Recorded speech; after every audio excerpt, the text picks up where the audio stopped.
Hi, I'm Steve Clements, and I have a question. Are Donald Trump's trade wars helping or hurting families, workers, farmers, and buyers of stuff in the U.S. and in the rest of the world? Let's get to the bottom line.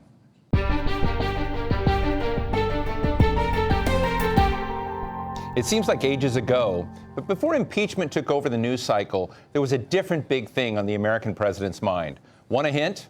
Tariffs. Tariffs, tariffs, tariffs, tariffs, Tariffs. He's targeted China's electronics, millions of kids' Christmas toys, German cars, European steel and airplanes, and Canada's cow and dairy products. He says these nations cheat and play the trade game unfairly, manipulating their currencies and dumping their products onto America's market. Since winning the elections in 2016, Donald Trump has tweeted about tariffs 177 times. That's right, 177 times. So what's the obsession all about? Fortunately, we have three fantastic people in the room that have the answers to these questions. They are Ambassador Carla Hills, former U.S. Trade Representative and current chair of the National Committee on U.S.-China Relations. Thea Lee, president of the Economic Policy Institute in Washington, and before that, chief of staff of the AFL-CIO, the largest federation of labor unions in the United States and probably the world. And Jim Glassman, former U.S. Undersecretary of State for Public Diplomacy, founding executive director of the George W. Bush Institute, and one of the most prolific authors on economic and trade issues that I know. It's great to be with all of you, and I really want to get into this trade issue, Carla, and I think it would be particularly appropriate for you to set the stage for us. Where are we today? What is the United States trying to achieve? And, what's your take? Well, the president has a crowded trade agenda, without a question. He's tried to negotiate with Japan and has agreed to a mini deal.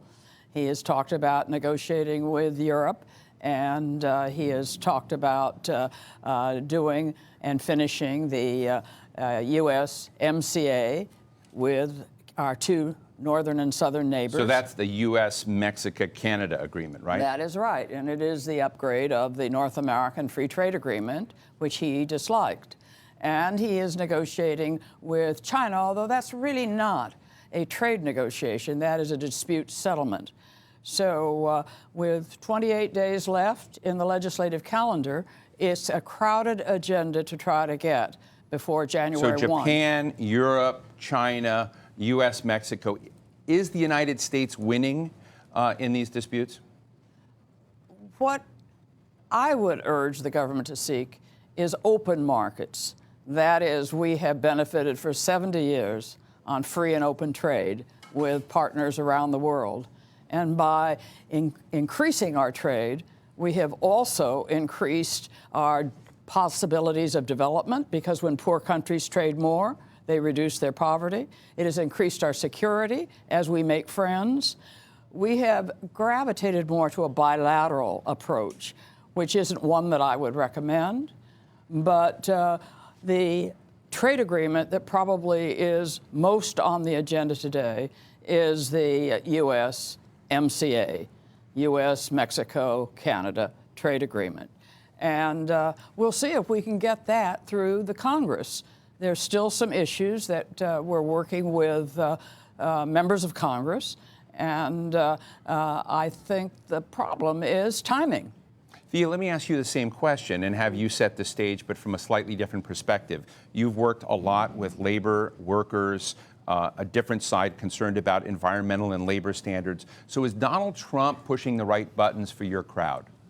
Well, Donald Trump has clearly identified a problem that needed addressing, which is unfair trade, big trade deficits, outsourcing of jobs, corporations treating folks badly and moving jobs offshore. But I'm afraid that the solutions that he's put forward are too chaotic, and they're not focused enough, they're not coherent enough to actually get the job done. So he is addressing unfair trade with China, but doing so in such an erratic and unfocused way that it's not clear that either the Chinese government or U.S. businesses know what they need to do differently in order to get past the tariffs. He has renegotiated the NAFTA, the North American Free Trade Agreement, and that was long overdue. He identified problems that had been festering for some time. So do you like where the USMCA is going? I think there are some improvements in the USMCA, but there's a lot that needs to be done still, particularly with respect to enforcement and whether the commitments that have been made on labor are going to be enforced and enforceable or not, whether they're sufficient. So I think folks are looking at that and they're still negotiating, honestly. So you're sort of with happy, but Congress. not super happy. Not super happy. Okay, but let me ask you Not ready. this question, which I don't get about President Trump and trade right now. To a certain degree, someone found some notes that he had written where trade was mentioned, and he scribbled on the sidelines, bad, trade is bad. Do you think American workers and those that have been critics of trade deals in the past, particularly in the AFL and CIO and some of your other colleagues, are in alignment with the president? Because when I hear that word trade is bad and I look at the volume of trade that the United States does, so right now in 2018 we had $3.1 trillion in exports, $2.5 trillion in imports. So whether you like trade or not, it's a huge number and a huge degree of jobs and capacity. The question is trade bad? Does that create an alignment with workers? And is there an understanding of how consequential that economic activity is for them? I don't think most workers would say trade is bad. I don't think that's the right way of looking at it. I would say trade policy, U.S. trade policy, has been misdirected, has had the wrong priorities for a couple of decades now, that we have put too much emphasis on corporate profits and mobility and flexibility, and not enough emphasis on good jobs, on workers' rights, on environmental, on consumer protections, on democracy protections. And so I would say our trade policy has been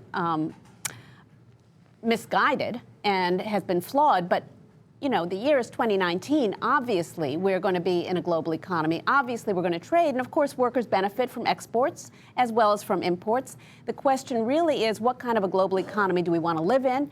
And when we negotiate a trade agreement, whether it's a bilateral trade agreement or multilateral rules, or whether we even decide how we're going to enforce our own trade rules, we are basically defining the terms of competition for the global economy. That's a super important question, and it's one where we need to align with the rest of the world. We need to reach some common agreements that it's not okay to export goods made by prison or slave labor or child labor or by workers who don't have the right to organize a union. And when we come to those agreements, whether it's through the International Labor Organization or through multilateral environmental agreements, trade policy can reinforce those commitments we've made to each other in the global arena. And that is important for the terms of competition. Carla, you're a Republican. The president is a Republican.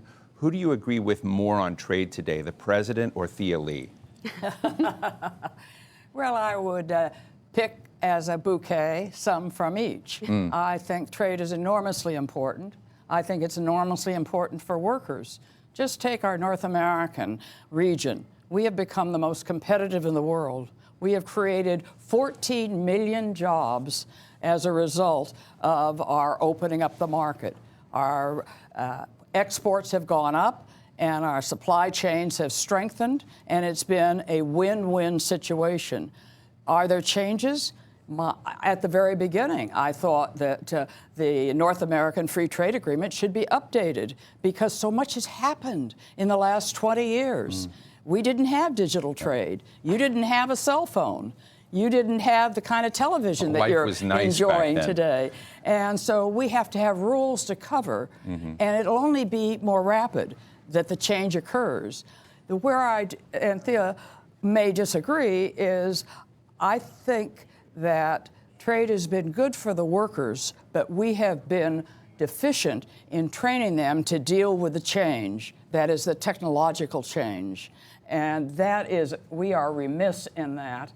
And that is going to happen more rapidly. You know, I used to go on the floor of an auto company, and it looked like New York Fifth Avenue at Christmas time. I mean, you could barely get through. Today you go, and it's quiet.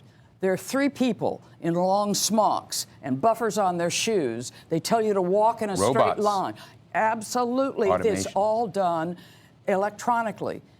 We have 7 million jobs in the United States that are unfilled, that are looking for trained workers. I'm not talking about a college degree. I'm talking about 25 weeks of training.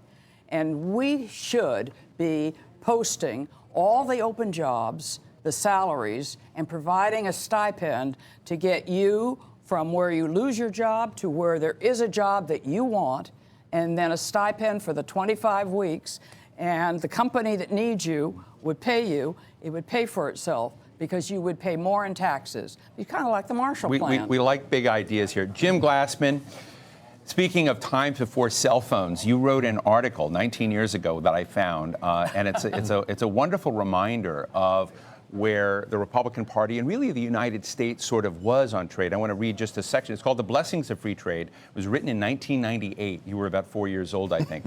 and it starts, why do Americans trade with people in the rest of the world? The basic question seems to be lost today in the political debate over trade deficits, fast-track negotiating authority, and the World Trade Organizations. Americans trade because doing so allows us to concentrate on what we do best, thus raising productivity and incomes. And you go on to tell the story of what trade achieves and how it is at that time being pilloried. I'm interested to know how you think the debate and challenges have changed 19 years after, or are we pretty much running around chasing our tails the same way? It's just a disaster. I think what you're seeing with this administration, of all the things that it has done that have been criticized, I think its trade policy is probably the worst. Maybe immigration is kind of tough. But the president has a trade advisor who is a tremendous outlier, Peter Navarro. Very, very few trade economists would agree with his point of view, which essentially is that we have to have bilateral equality with everybody that we trade with, which is an absurd proposition that was easily refuted by Adam Smith in 1776. I mean, one of the problems, as far as I'm concerned, with trade economics is almost everything's already been decided. It's already been done. This is actually not very hard. We should be trading with the rest of the world. We should be trading at the lowest possible tariffs, probably zero tariffs. We need to understand that we trade not for exports. We trade for imports. We can't eat exports. This is a point that Milton Friedman made many, many, many years ago. And we can see the consequences already. We're seeing the consequences of the president's policy, declining manufacturing. And I would add one other thing. I think that trade is a basic human right. I think I have the right to exchange my labor, speaking of labor, and my whatever I produce with anybody I want, anywhere in the world, unless there's a national security issue involved. Otherwise, it's a freedom that I should be able to enjoy, just like my freedom of speech, freedom of assembly. I should be able to exchange those products that I can produce. Yes. And you better come up with a good reason for me not to be able to do that. Thea? Yes, but when you trade, you do so under certain constraints and rules, and there are rules around financial transactions, around intellectual property rights, around other things, honesty and so on. And so when we set the rules of the trading system, if we set them only for the convenience and the profits of multinational corporations. I'm not talking about you well, always we hear have investment multinational. That's all I hear from labor. I'm an individual. I may work for a corporation. I may run a company, whatever it is.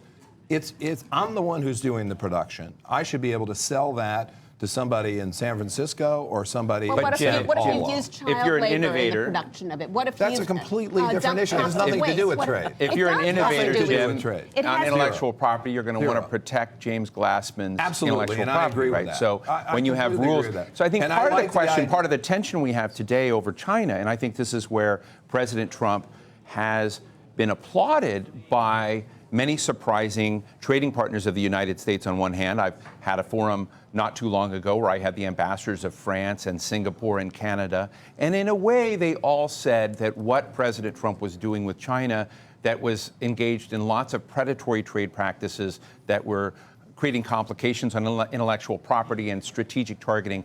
I just wonder, do you think they are misplaced in applauding Trump on that, or? I think trade structures, trade agreements, and Carl is the expert on this, can be used to achieve other ends, such as the protection of intellectual property rights, such as perhaps child labor, that sort of thing. Right. Absolutely. But there are real serious consequences of that. Let me just tell you one, okay? The president put national security, using national security as an excuse, he put 25% tariffs on steel. So I'm an advisor to the largest nail manufacturer in the United States. That's like just about nails, destroy. like pounding Yeah, nails. yeah. Yes. And they use steel, Right. okay? And they don't use any steel. They use very little steel from the United States because we don't make that kind of. The United States doesn't make Right. that kind of steel.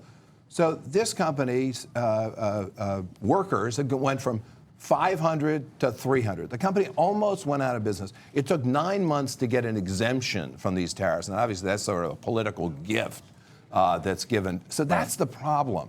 You can't do everything through trade because there are huge disruptions that occur as a result. Ambassador Hills? I would say that your question was, is the administration correct in its analysis with China? And I would say that its analysis is all right. There's no question that China has not given us national treatment and treated us in a non-discriminatory fashion, basic norms of the World Trade Organization that we were a leader in creating in 1995. Having said that, I think the prescription of correcting those ills was wrong, because I think if we had joined hands with Europe, Japan, South Korea, Canada, and Mexico, representing as a group more than 60% of global GDP, China would have listened very carefully, and it would have been extraordinarily difficult for it to turn its back. I think we would have had a deal. By dealing with it bilaterally, I think that we have fractured our opportunities for success. So America has become a smaller player in global trade affairs, not a larger. Would you agree with that, Thea? Bilateralism Yes, is a real problem, as Carla has said. I want to agree with Carla on that point. This is a rare moment. Historic. I think building alliances is really important, particularly when we're dealing with China and with China's unfair trade practices around illegal subsidies, around violations of norms. And so having like-minded countries working with us definitely would have made that more effective. And instead, what the Trump administration has done has alienated a lot of our allies in the trade front. So I think that was mistaken. I think that was the wrong way to go. And let me just say what the results are. As a result of our tit-for-tat tariffs, China has raised its tariffs against us 20 to 24%, while it's reduced them to others. Before the debate started, we were all paying about 8%. And it's reduced it down below 6% for everybody else. Up for us, it's 24%. This doesn't make good economic sense. Thea, I found this great quote from you I just want to highlight. The other day, apparently you spoke to the U.S.-China Business Council, and Thea Lee said, in quotes, Trump is using that tool, tariffs, too haphazardly. In a way, he's not sending clear messages to either business communities or to trading partners. Lee said at the summit. She added, he's burning, meaning you, he's burning bridges with a lot of trading partners, which is going to cost us over the long run.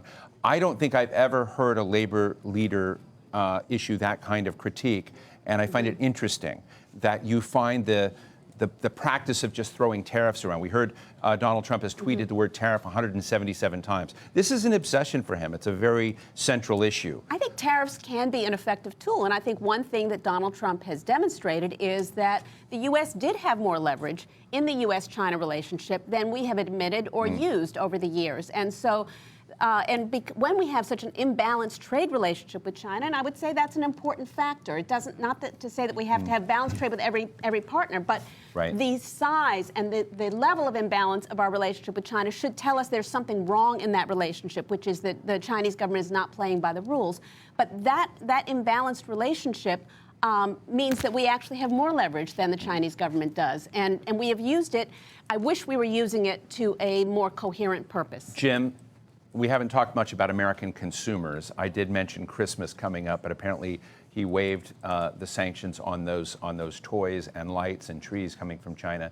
But are American consumers being thrown under the bus right now? Yes, and consumers are number one. That's what policy should be directed toward, is helping to consumer. That is, well, we use the word consumer, American individuals. I think it's a better way to put it. Policy should be directed toward allowing people, individuals, to live a better life, a more prosperous, more meaningful life. Absolutely. That's number one. I think this president doesn't quite understand that, except maybe for Christmas time. And he's worried about either particular interest groups or this kind of gaming. You know, we have to win, we have to. It's actually consumers who count. And that's one, the blessings of trade are basically bestowed upon consumers. And again, that's something that Adam Smith figured out. I mean, I am not a very good, I probably couldn't do my own dry cleaning, okay? So I go to a dry cleaner to do it. And I do other stuff and I pay the dry cleaner. I don't have to do everything. And that's the same thing with the United States. We should be concentrating on what we do best. We don't have to do everything. In very short form, thank you. I would love you to prognosticate, to look ahead into your crystal balls and take a look at whether things are going to get dramatically better and we will move past this time, or you're going to see deterioration, and what the consequences of that are. I was just reading about the Smoot-Hawley tariffs and what they did, and I've been interested in why we haven't seen a similar collapse in markets and confidence in the American economy. So one question is, do you think things will get better? And Carla, is this going to eventually hit the real economy of the United States in a way that it has not hit before yet? Most economists say yes. They're very worried about what this is doing. You know, we are not moving in a way to create greater opportunity. And Thea mentioned leverage. The tariffs give you leverage. I would say joining hands with like-minded nations gives you leverage. And knowing China, I would say that there's no way it could turn its back on an aggregate of 60 to 70% of global GDP. Right. And if they did, you'd say, well, we're going to use the nullification and impairment clause in the World That's a whole nother show. In the World Trade Organization, and you're out and you'll pay high tariffs. You won't get the WTO benefits. Believe me, we would have had a good solution. And it was a magic moment because China's economy was softening. They're moving from a export heavy industry down to a supply to and consumer economy. And so it could have been a win-win for them and for us. Thank you. Thea? Well, I think it depends what we do next. I don't expect much more from this administration. I would just point out that consumers are important, but consumers are also workers, and if they don't have money in their pockets, they can't be good consumers. And a lot of the benefits of the kind of trade policy that we've done have not really gone to consumers. They've gone in profit margins to the big retailers and importers and multinationals. And so I think, you know, we have a chance to remake our trade policy in a way that is in global solidarity with workers in other countries, lifting up workers' rights, dealing with climate change, the pressures of climate change, figuring out how we're going to deal with international tax policy so that we can afford to invest in infrastructure and skills in this country and in social safety net. But bottom line is, so far, you agree with Jim Glassman that things are fragile. Things are very fragile Jim? at this moment. Very fragile, and I think we're already feeling it. I mean, this economy would be growing at least a half a percentage point greater than it is right now, and it's going to get. If this continues, it's going to get a lot worse. There's no doubt about it. Thank you. I'd like to thank you all for being with us. Ambassador Carla Hills, former U.S. Trade Representative and CEO of Hills & Company, Thea Lee, President of the Economic Policy Institute, and Ambassador Jim Glassman, author and consultant, former Undersecretary of State. Great to be with all of you. To join you. So what is the bottom line? Trump has been shelling out billions upon billions of dollars to subsidize American farmers. He's embraced tariffs, and he shoots them at friends and foes alike. Workers be damned, consumers be damned. But to be fair, he's letting Christmas toys in. Trump might want to turn the United States into an even bigger export powerhouse than it already is, but he has no strategy to get there. He can wreck this system, but he hasn't been able to build a better one yet. And that's the bottom line.